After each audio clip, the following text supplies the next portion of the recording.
So, welcome back to my entry. This is part 2 of the March 17th entry for 2008. So, getting back to where I was talking about before, I was going on about my bags, Tacubin, which is just shipping within the country. It's a really cool service that they have here because the weight restrictions that they have on the flights are 15 kilos for all of your bags, which is, about 25-30 pounds. Isn't very much, and that includes all your bags, including carry-ons. So I shipped through 2 of my bags at first on that day up here to my house, which cost me $40. And then I ran off to Asakusa, which is an area in Tokyo, to the Sakura Hostel, which is the place I've stayed before.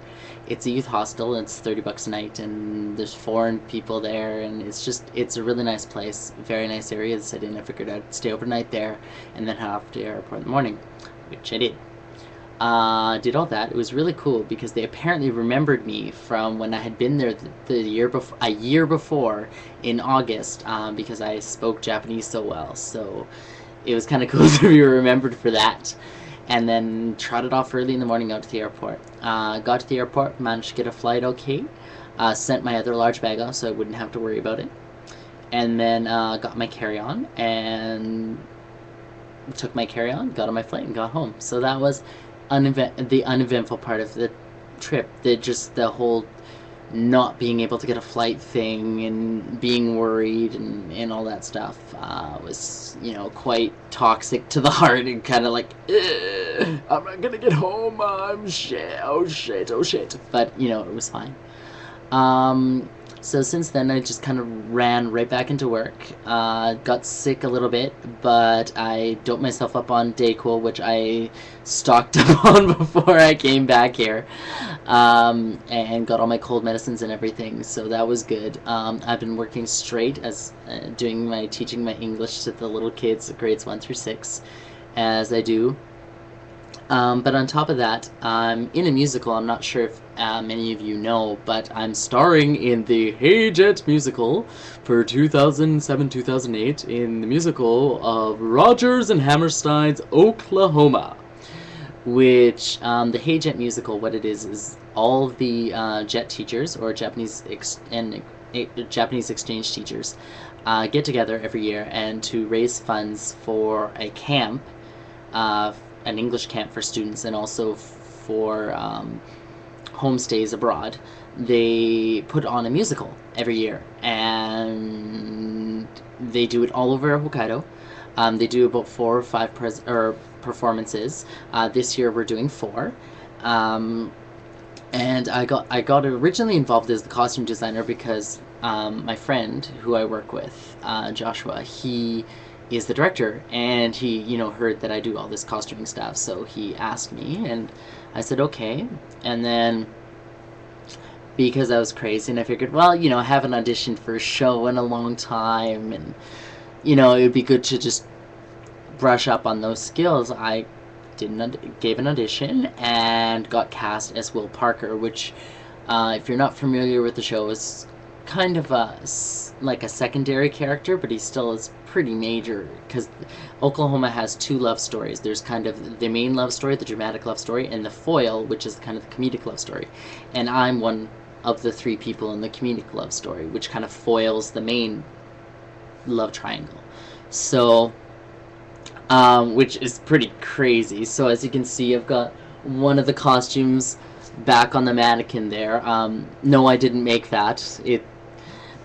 I'd like to pretend I did, but I didn't. I did a lot of borrowing while I was home for Christmas. I went to the Red Deer College and borrowed from the wardrobe department, and they were very gracious in letting me borrow a lot of costumes, which saved me for my very, very small budget. But so I'm the costume designer for the show, and I'm also in the show. So that's one of the other big things that I've been doing. So I've been teaching, and then on my off time I've been singing and dancing and learning lines. The interesting thing about this musical as well is it's not only Rodgers and Hammerstein and it's big music and a lot of work, is that a lot of the lines are also in Japanese, because if you do a play here and it's not or if it doesn't have some Japanese people going, they'll get that big kind of question mark expression on their face. And I know a lot of people think that they speak fluent English here. They don't.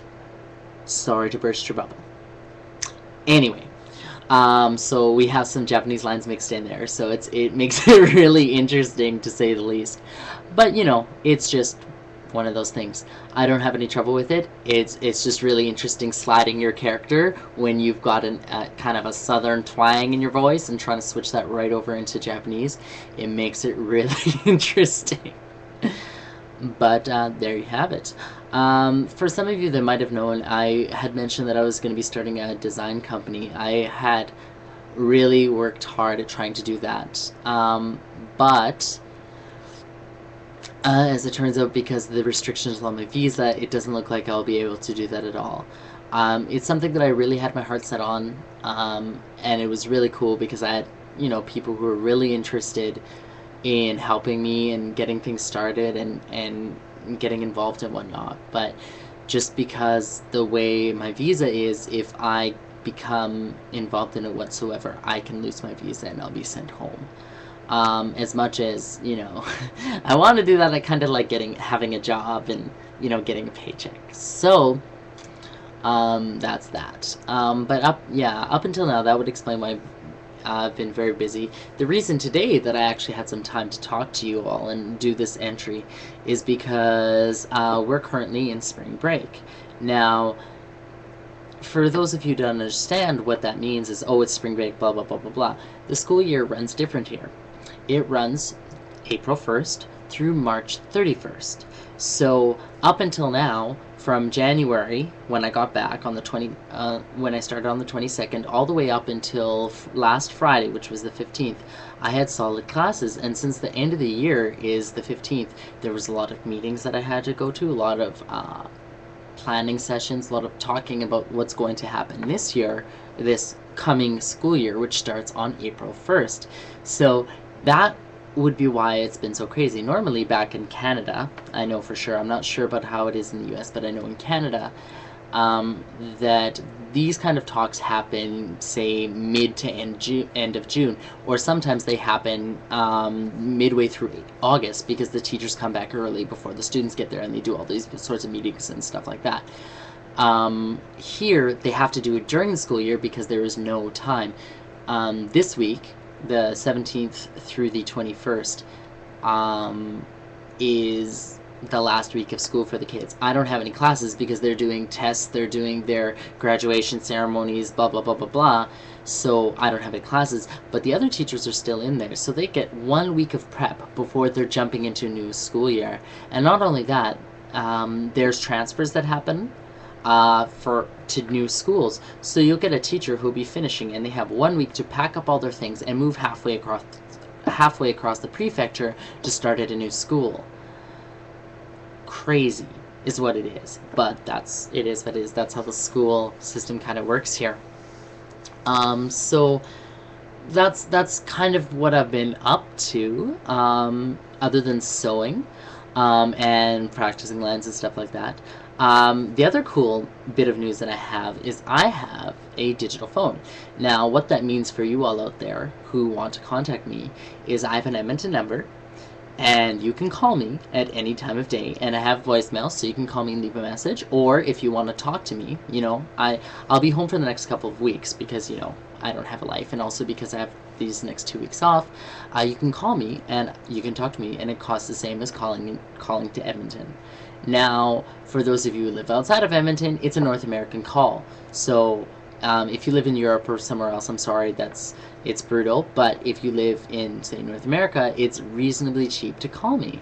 And we can talk, and there's no lag, and it works fine. And I would love to hear you call me.